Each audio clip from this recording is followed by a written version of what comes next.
Terkait dengan Mas Giri tadi mengatakan Hari Raya agama Hindu yang diakui oleh pemerintah adalah Hari Raya Nyepi.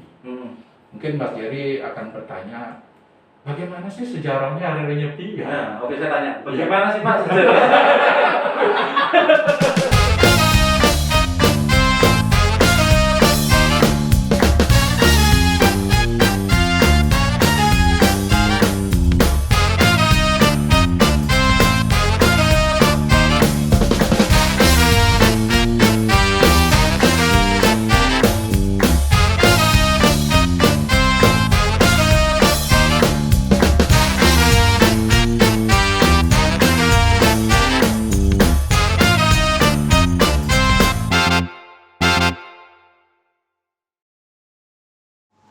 Oke, selamat siang Pak Wayan. Ya, selamat siang, Om Swastiastu. Mas Oh, Giri. Swastiastu. Ya. Kalau nyapa orang Bali itu apa biasanya? Om Swastiastu, semoga Anda, Mas Giri dalam keadaan baik, semuanya baik, saya juga dalam keadaan baik. Oh, bagus juga ya.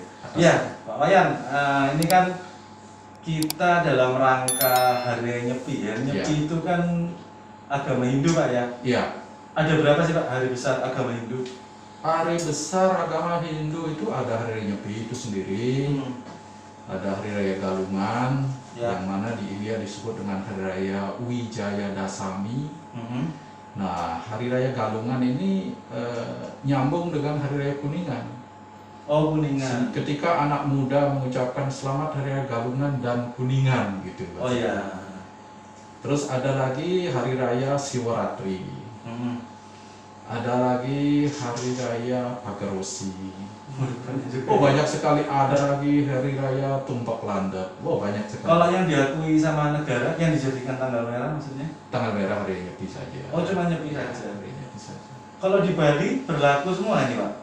Seluruh Bali berlaku. Maksudnya tanggal merah terus berarti? Iya. Oh, enak juga ya? Kalau untuk hari raya yang lain tidak tanggal merah, tetapi khusus kebijaksanaan di Bali ketika ada hari raya Galungan itu libur juga. Oh. Baik pegawai negeri maupun anak-anak sekolah itu libur. Oh, tapi hari raya lain nggak libur? Hari raya lain kali. Oh, saya pikir libur. Saya langsung berangkat ke Bali. Enak kerja di sana berarti. Ya, Pak Wayan. Nah, Pak Wayan ini profilingnya apa nih Pak? Maksudnya secara singkat kita mengundang Pak Wayan ke sini kan untuk menjelaskan agama Hindu. Nah, ini Pak Wayan monggo jelaskan Pak Wayan ini basicnya dari mana? Pemuka agama, bukan? Saya dulu jadi ketua Parisada Hindu Dharma Indonesia Kota Surabaya. Mulai tahun 2008 ya. Periode pertama itu kan semestinya 5 tahun. Ya. Nah, ketika ada Ngentegelinggih di Pura Agung Jagadkarana diperpanjang 2 tahun, sehingga sampai 2015 sebagai Ketua Majelis Tertinggi Agama Hindu di Surabaya. Terus periode kedua terpilih lagi menjadi Ketua PADI Kota Surabaya sampai 2020 kemarin per tanggal 20 Desember. Nah, sekarang menjadi seorang profil Ketua Paruman Walaka. Oh. Jadi seperti Ketua Dewan Kehormatan PHDI Kota Surabaya. Oh. Jadi tugasnya mengkaji sebuah Hisamo yang perlu diterapkan di Surabaya. Hisamo itu kan dari pusat atau sama dengan Papua. Nah, itu dilaksanakan di Surabaya dengan teorinya seperti apa begitu. Jadi yang kira-kira tepat dilaksanakan di Surabaya seperti apa. Mengkaji buku-buku juga strategi pengajaran agama Hindu. Ya, tugasnya Paruman Walaka seperti itu. Oh iya. Mendampingi pengurus harian PADI Kota Surabaya. Soal pengajarannya. Soal pengajarannya, soal materi ceramahnya, termasuk yang lain-lain juga. Berarti Pak Wayan ini yang merekomendasikan ajaran apa yang dilakukan? Oh tidak, ajaran Hindu itu kan sudah baku dalam arti sudah ada rule-nya dengan jelas. Kita tinggal menerapkan saja. Oh. Di lingkungan Surabaya itu kira-kira cocoknya Cocoknya seperti apa. bagaimana? Ya. Dari 2008 sampai 2020 Pak? Ya, sebagai ketua Oh juga ya. ya lumayan lah untuk 12 tahun berarti Pak ya? 12,5 tahun untuk melakukan pelayanan. Waduh. Ini lanjut lagi Pak, 2021. Nah 2021 itu sebagai ketua Paruman Walaka namanya. Paruman Walaka apa sih Pak? Ya seperti saya jelaskan tadi seperti Dewan Pertimbangan, Oh Dewan iya. Kehormatan. Nggak ada bahasa Indonesianya ya? Ya jadi ya memang Memang namanya begitu. Iya iya. ya jadi Oke. Oke. Berarti ini 20 Desember 2021 udah ada orang lain yang menggantikan. ya sudah bukan 20 Desember tahun 2020. Jadi Pak Ketut Godro itu selaku sekretaris, nah beliau yang menggantikan kita gitu. sebagai ketua pengurus harian PAD Kota Oke. Surabaya. Terus saya ya dipilih untuk menjadi ketua Paruman Walaka itu, untuk memberikan pertimbangan, masukan kepada pengurus harian. Siap. Berarti ini Pak, kita nggak salah nih kalau mengundang Pak Wayan untuk membicarakan soal agama Hindu. Nah, Ya, mungkin singkat saja sih Pak. Ini bukunya kayaknya apa? Ini soal agama Hindu itu seperti apa sih Pak? agama Hindu itu kitab sucinya adalah Weda. Weda itu pun juga ada dua, Weda Shruti dan Smriti. Weda Shruti itu adalah diterima langsung wahyu itu dari Tuhan oleh Sapta Maharsi. Ya. Sapta Maharsi itu ibarat 7 nabi begitulah ya, ya 7 resi yang menerima. Di samping Sapta Maharsi juga Weda itu diterima oleh 33 resi yang disebut dengan Dewa Resi. Banyak sekali yang menerima wahyu itu. Oh. Itu sumber pertama adalah Weda Shruti. Shruti itu artinya didengar telinga langsung oleh sang resi sehingga dituliskan gitu, dikodifikasi. Setelah itu ada yang disebut dengan Weda Smrti. Nah Weda Smrti ini disebut dengan Weda Tafsir, dan tafsir daripada 4 Weda yang disebut dengan Catur Weda Samhita, dan ditambah satu lagi yang disebut dengan Bhagavad Gita atau Weda yang kelima ditafsirkan, itu disebut dengan Weda Smrti. Nah di samping itu sumber kebenaran itu ada lagi yang disebut dengan Sila. Sila itu perilaku kita, perilaku anak-anak muda ini. Itu yang dituntun seperti apa seharusnya agar menjadi seorang anak muda yang baik, seorang anak kecil yang baik, sehingga tumbuh menjadi dewasa, dari dewasa menjadi berkeluarga, tumbuh dengan keluarga yang baik. Ya. Dari keluarga yang baik kan baik semua menjadi masyarakat yang baik, menjadi nusa dan bangsa terbaik. Nah sila ini sumber yang ketiga. Nah yang keempat itu sumbernya sumber daripada Dharma atau agama Hindu itu adalah acara. Acara itu acara ritual dan lain sebagainya, itu juga sumber daripada agama Hindu. Yang terakhir adalah ini loh, kata hati kecil. Hati kecil saya mengatakan A, tetapi saya melakukan B. Itulah yang disebut dengan Atmanastuti. Itu sumber Weda, sumber kebenaran ya itu. Hati nurani. Hati nurani itu lima unsur inilah yang menjadi sumber dari 5 unsur itu Weda, Weda Shruti, terus Weda Smrti, Sila, Sila, Acara, Atmanastuti. Atmanastuti. Sila maksudnya contoh konkretnya Sila itu perilaku ya. Perilaku etika yang baik. Sehingga kalau kita kaitkan dengan dasar negara kita, Pancasila. Pancasila itu diambil dari Ya sila. dari Sanskerta itu. Oh. Iya dari Berarti 5 perilaku yang harus 5 dilakukan perilaku oleh bangsa Indonesia. sebagai warga negara yang baik yang dilakukan oleh anak bangsa ini, sila. Menurut Bapak perilakunya bangsa Indonesia sesuai nggak? Oh, Sejauh ini?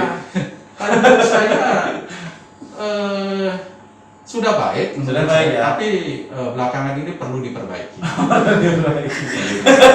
Jadi anak-anak muda yang sulit dituturi dan lain sebagainya, ya kita konteks kita ajaran agama, dan di samping itu juga kita harus bakti kepada negara.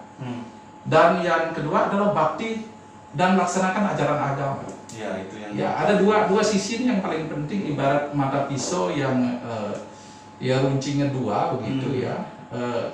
Dharma agama melaksanakan ajaran agama sesuai dengan keyakinan kita masing-masing. Betul.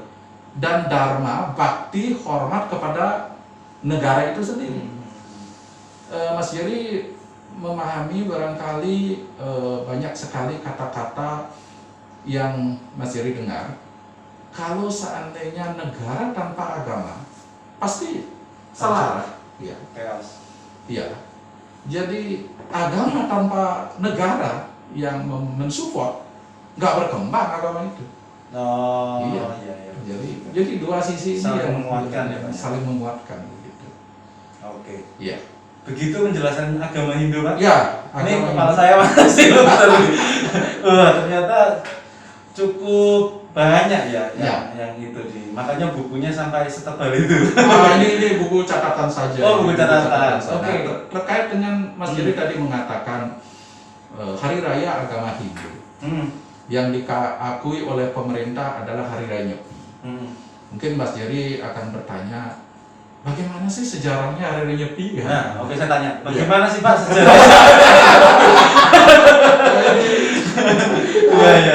Aula muda yang Bapak banggakan sekali ini. Jadi jangan sampai nanti salah persepsi tentang Hari Raya Nyepi. Oke. Nah, ini pertanyaan Mas Jerry luar biasa. Bapak sendiri. Ya, Bapak kan hanya memancing. Mancingnya diambil oleh Mas Jerry. Oke, gimana Pak? Sejarahnya Hari Raya Nyepi itu ketika di benua India itu terjadi perang suku.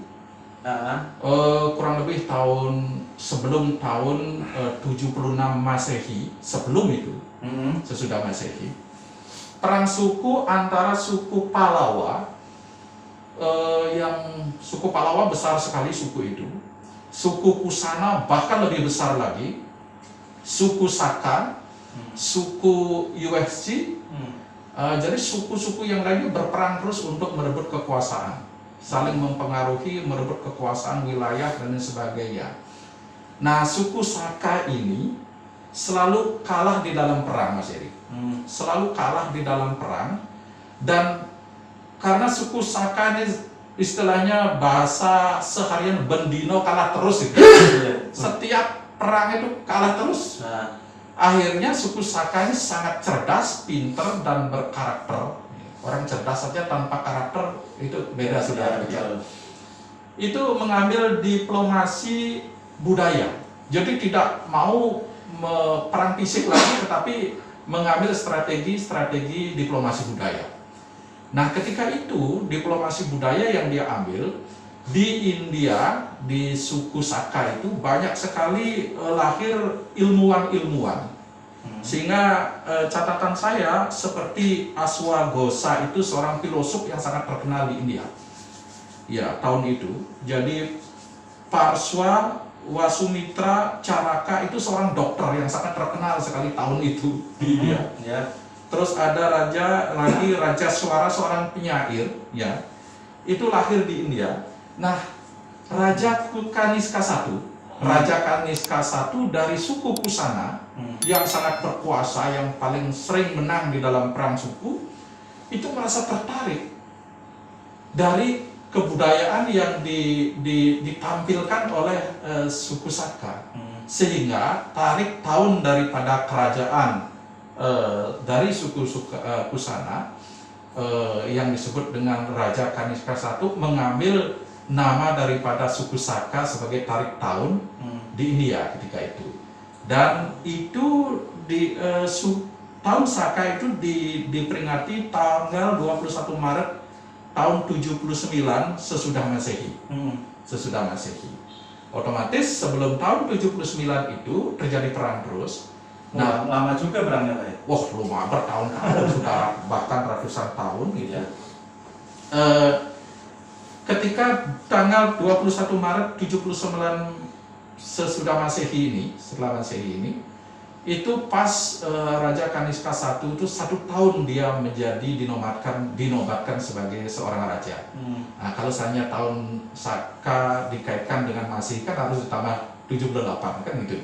Ya, sehingga menjadi tahun 79 Masehi. Itu sejarahnya. Dan pertanyaan lagi mungkin akan Mas Jerry akan tanya, apakah tahun Saka sebagai tarik tahun orang Hindu di seluruh dunia, ada lagi tarik tahun lain lagi gitu selain tarik tahun Saka? Itu ada namanya tarik tahun yang disebut dengan tahun Wikrama Samwat.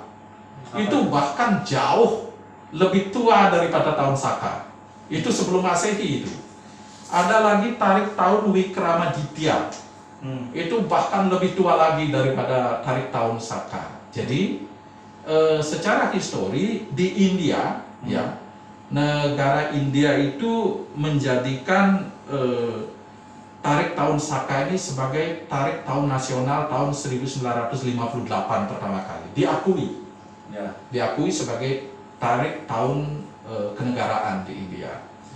Nah, sedangkan setelah sampai di Indonesia, tahun Saka ini kan di India diperingati dengan 3 metode, 3 sudut ya. Pertama, paten setiap tanggal 22 Maret melakukan peringatan tahun Saka. Setelah itu ada memakai sistem yang disebut dengan sistem solar system, memakai acuan matahari atau surya, solar system. Itu diperingati setiap bulan April. Nah, ada lagi yang memakai perpaduan antara sistem bulan dan sistem matahari yang disebut dengan luni-solar system. Nah, rupanya yang di Indonesia dengan metode yang ketiga ini diperingati, perpaduan antara bulan, tahun, Matahari. tahun matahari. Jadi luni-solar system, sehingga jatuh pada setiap tilem Caitra. Tilem itu bulan mati, bulan yang paling gelap di dalam satu bulan itu, tetapi di bulan ke-9, Kesanga namanya itu. Bukan bulan Januari, Februari, Maret, bukan. Kesanga, Saksih namanya. Itu diperingati di Indonesia. Dan sesuai dengan histori, sejalan dengan sebuah histori, di zaman Kerajaan Majapahit, peringatan Hari Raya Nyepi, peringatan Tahun Baru Saka ini diperingati besar-besaran di Majapahit, yang ada sumbernya itu di dalam kitab Negara Kertagama. Di dalam kitab Negara Kertagama, kitab yang sangat tua sekali, di zaman Majapahit diperingati seperti itu. Itu secara histori seperti itu. Mas Jerry, ya. Sudah, Pak? Ya, sama. Memang penjelasannya rada luas. Iya. Itu perlu dijelaskan seperti apa konteks historinya. Supaya nggak ada yang lewat, Pak. Supaya nggak ada yang lewat. Berarti Nyepi ini tahun bulan Kesanga. Bukan, Sasih Kesanga. Sasih itu. Bukan Mas Heri ya. Ya boleh dikatakan bulan ke-9 boleh. Tetapi kalau Songo, kalau Jawa Songo ya. Caitra Sanga. Iya. Tuh, bentar. Kepala saya berasap dia. Ya. Berarti lah ini kita berhenti dulu soal sejarah nih, Pak. Kita bicara soal Kita bicara soal Nyepi di Indonesia. Nyepi di Indonesia sama yang di seluruh dunia India. India. Sama apa beda, Pak? Di India, Nyepi itu peringatan Tahun Baru Saka karena sama apa beda? Ya, Pak. Beda apa enggak? Intinya sama tapi beda bentuknya. Oh iya. Ya, beda budaya beda. Oke. Nah, beda budaya. Kenapa saya dapat katakan demikian? Karena di India saja memperingati tarik tahun itu dengan tarik tahun Saka dengan tiga pendekatan ya. Bulan Maret, bulan April, dan perpaduan luni solar system yang bisa bergeser antara Maret dan April. Nah, ketika sekarang tahun 2021 ini di Indonesia diperingati dengan memakai metode luni solar system, perpaduan antara bulan, matahari, dan bulan dan matahari simetris. Itu jatuhnya untuk tahun ini adalah bulan Maret tanggal 14 Maret 14 Maret 2021. 14 Maret 2021 Ya, adalah Hari Raya Nyepi. Hari Raya Nyepi. Oke, itu. Oke, jadi saya mau bicara soal di Bali, Pak. Ya, di Bali.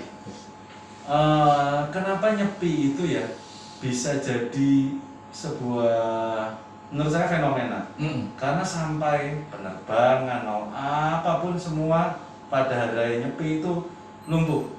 Semua nggak boleh ngapa-ngapain. Ya, selama 24 jam itu Mas Dery itu Pak. Selama 24 jam. Ya, selama 24 jam. Bahkan di luar Bali pun juga umat Hindu di luar Bali Melakukan itu juga, Pak? melakukan itu juga, tetapi kan khusus untuk internnya umat Hindu saja. Oh.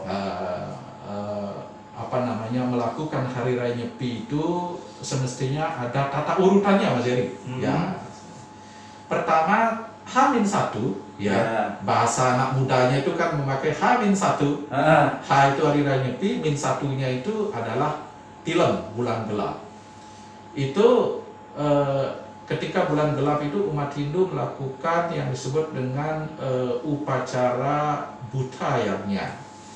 Tetapi sebelum melakukan upacara budayanya, itu umat Hindu melakukan upacara yang disebut dengan melasti ke laut atau ke sumber air. Nah, ketika Hari Raya Nyepi di Bali begitu sepi, bandara ditutup dan sebagainya, untuk memaknai sebuah Hari Raya Nyepi yang memang sepi, yang tidak boleh melakukan apa-apa. Ada 24 unsur yang dilakukan ketika umat Hindu melakukan Hari Raya Nyepi. Nah, pertanyaan Mas Dery kan di Bali, khususnya di Bali. Di Bali, betul. Bandara ditutup. Kapan terjadinya, untuk maksud saya pertama kali, kan awal-awal masa nggak ada pro kontra gitu, apa semua nurut aja?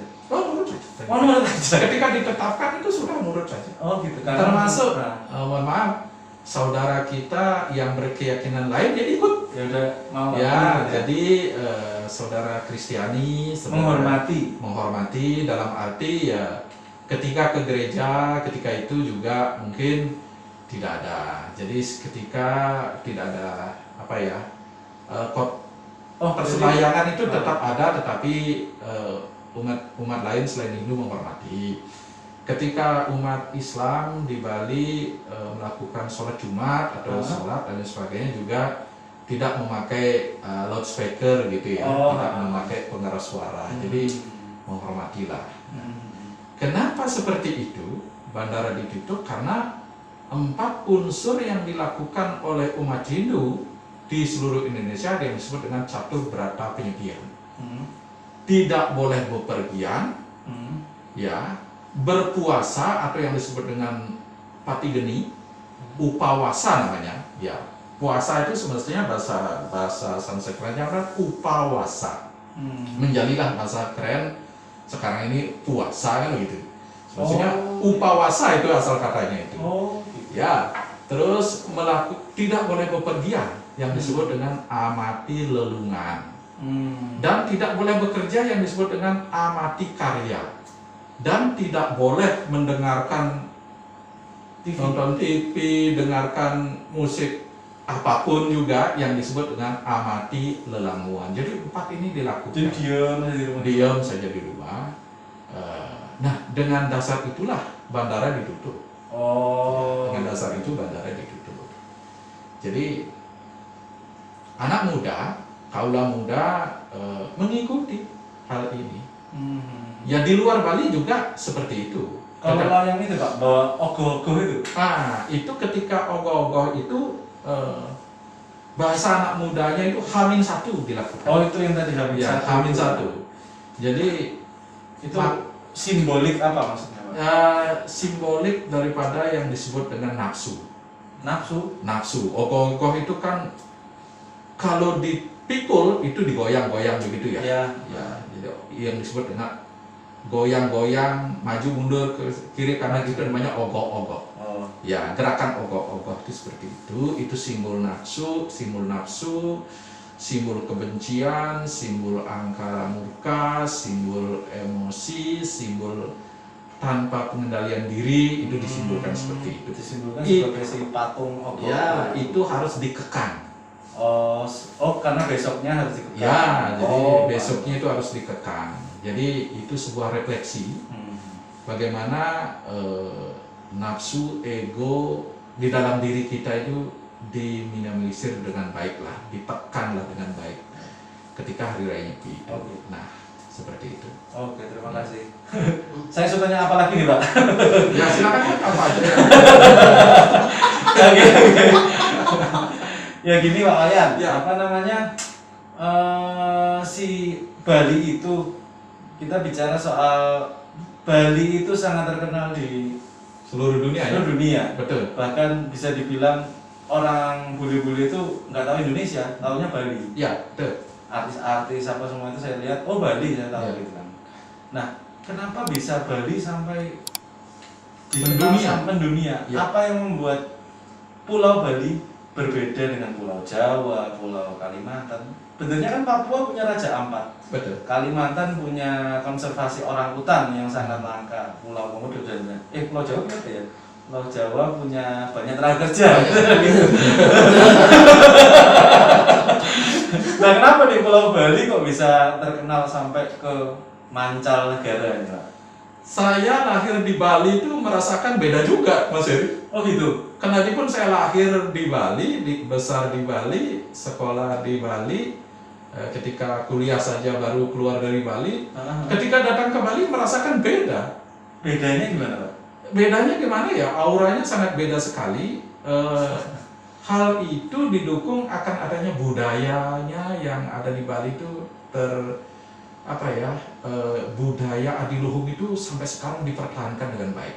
Budaya adiluhung. Budaya adiluhung Apa itu, Pak? dipertahankan dengan baik. Bagaimana Bali itu mampu menjaga harmonisasi hubungan antara manusia dengan manusia. Kan harmonis nih. Iya sih benar. Iya. Benar, kalau itu. Jadi saya harus menghormati dengan siapapun, dengan orang Bali itu sendiri, dengan pendatang dan sebagainya yang disebut dengan etika. Jadi mampu mengharmonisasi diri dengan sesama manusia.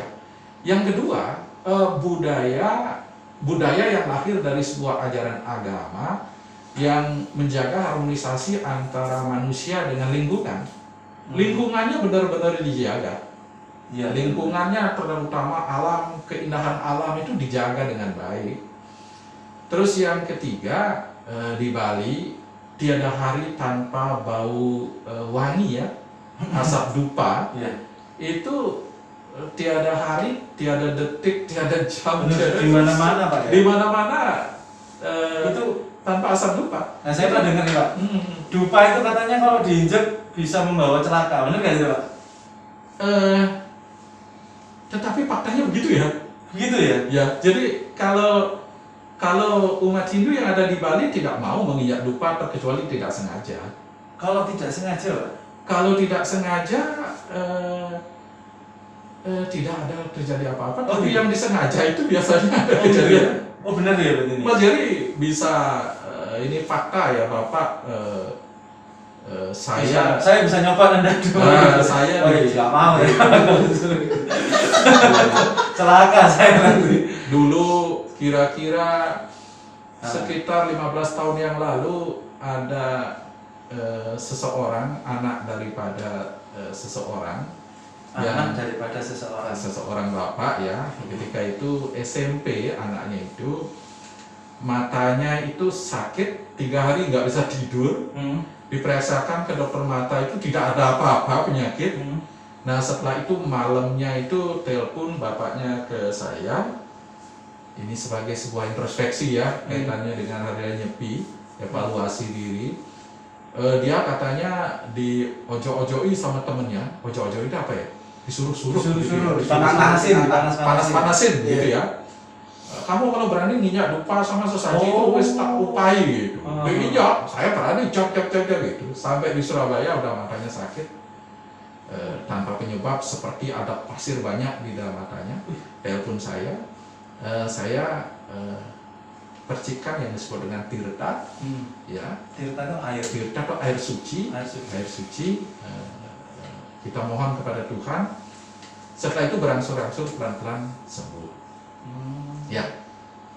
Di beberapa pura yang ada di Surabaya ini fakta seperti itu juga. Ada yang seorang ibu yang membawa mungkin motong Kamboja di sebuah pura, dibawa ke Surabaya, Mati. base-nya tuh rusak terus sampai di Kok mati serem banget ya? bunganya mati maksudnya. bukan potongan tangkai bunga Kamboja itu dibawa, mungkin mau dibawa tanam di bawah rumah ke rumah di Surabaya. Bisnya rusak. Base-nya berapa kali rusak, terus mungkin temannya ibu-ibu dalam satu, mungkin gara-gara ini balik lagi dikembalikan ke itu. Ya mohon maaf, base-nya lancar-lancar terus sampai di Surabaya. Lalu gitu. Dan juga beberapa fakta yang ada di kejadian, ada seorang gadis ya yang datang ke Bali.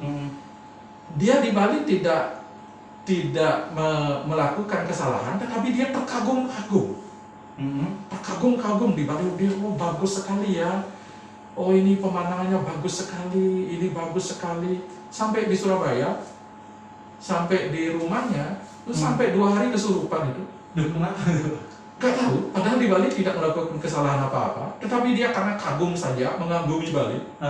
Nah, sesampai di pura, dikasih diperciki tirta, menari dia. Menari kurang lebih sampai 30 menit sampai bahkan lebih. Pintar sekali narinya. Di pura ini. Ya, menari dengan pintarnya, ya, tanpa musik. Bali ya, Pak, ya? Menari Bali, tanpa musik dan lain sebagainya. Nah, setelah dipercikan tirta lagi, sadar. Mbak, kok pintar sekali ya menari tadi? Saya nggak bisa nari, Pak. Sampai duduk begini. Saya nggak bisa nari. Ya, adik sudah sembuh lah. Pintar sekali narinya tadi. Memang Bali gitunya. Nah, mistis.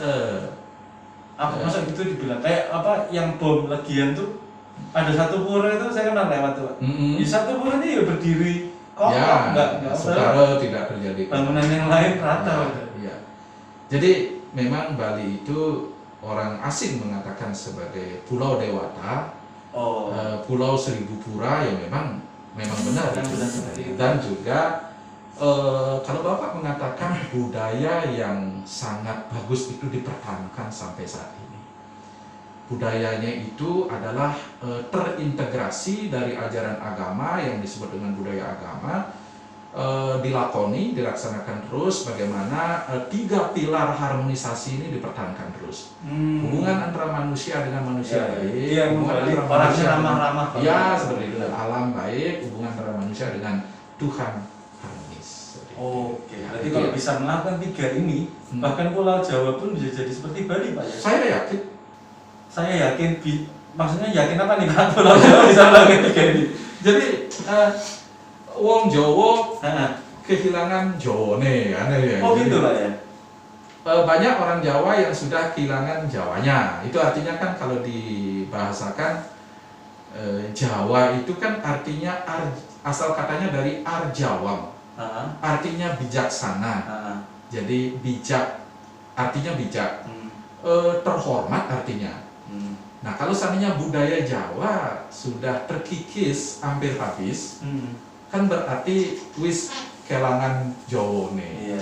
Nah, sebagai contoh, teman kita umpamanya temannya Mas Jerry sebagai seorang anak ya tidak hormat terhadap orang tua, nggak Jawa blas. Nah, kan orang benar. Wis seorang anakku ini wis nggak Jawa blas, jadi nggak hormat kepada orang tua, nggak memperhatikan orang tua. Itu mungkin lambat laun hilang. Masih tersisa sedikit. Masih tersisa, entah sedikit, entah mudah-mudahan banyak sisanya, sehingga bisa kita evaluasi. Nah, itulah ketika tadi di awal kita berbicara tentang Hari Raya Nyepi, itu maknanya ada 3 hal. Pertama adalah evaluasi diri, yang kedua adalah introspeksi diri, yang ketiga adalah pengendalian diri. Itu perayaan Hari Raya Nyepi seperti itu. Iya, gitu. Oke. Apa konklusinya? Menurut saya nih Pak ya, apa yang bisa dilakukan oleh pulau-pulau lain agar bisa sebenarnya Bali itu otentik? Bali itu punya ciri. Kalau kita datang ke sana itu, yo ini Bali banget. Makanannya Bali itu kan Bali banget ya. Bali banget. Bali banget. Kita makan oh ini Bali banget ya. Ya. Kan gitu. Makan Ya. ayam betutu oh Ya. ini Bali banget. Nah. Apapun lah, kita ngelihat sajian kecil. Mungkin kita di Surabaya, tapi kita ngomong ini Bali banget. Apa sih yang bisa dilakukan oleh pulau-pulau lain di Indonesia ini supaya bisa seperti itu? Ya, hargai pulau itu, hargai pulau yang kita injak. Maksudnya begini, kita hormat kepada bumi yang kita pijak. Yang kedua adalah kita lestarikan budaya-budaya atau kearifan lokal yang ada di pulau yang kita pijak. Setelah itu tumbuh kembangkan keyakinan kita yang positif untuk bahwa tanah atau bumi atau pulau yang kita pijak ini adalah sebuah pulau yang sangat luar biasa. Karismanya karismanya luar biasa, dan kita mampu hidup di sebuah pulau ini, itu hargai semua, hormati semua, luhurkan semua. Bapak yakin bisa akan menjadi seperti itu. Tetapi kalau saya di pulau ini kok begini ya, tanpa ada upaya dan usaha. Taruhlah di Bali itu upaya dan usahanya kan luar biasa. Mempertahankan budaya itu adalah sebuah pengorbanan pelayanan yang luar biasa. Menumbuh kembangkan, mempertahankan budaya yang sangat baik itu luar biasa. Saya sedikit menambahi seorang Gandhi, Gandhi yang tokoh yang sangat besar di India. Ketika beliau ke Inggris, dia tetap memakai budaya Indianya. Pakaiannya seperti pakaian seorang pertapa. Tetapi ketika ada orang bertanya, pengagumnya bertanya, apa semestinya kekuatan daripada Mahatma Gandhi? Dia mengatakan adalah moral force. Kekuatan moralnya itu. Nah, Bali kan juga begitu. Yes. Moralnya itu dipertahankan dengan baik. Dengan yang disebut dengan ajaran Trihita Karana. Kalau kita sebagai kaula muda, Mas Iri ya, moral kita baik, kita cerdas, otomatis kita adalah dikatakan generasi muda yang cerdas dan berkarakter. Ini harapan sebuah bangsa kalau menurut saya. Terima kasih. Sudah sekian Pak dari Wawasan 62. Terima kasih Pak Wayan sudah mampir ke sini. Om Swastiastu. Selamat Hari Nyepi Sakawarsa 1940 ya.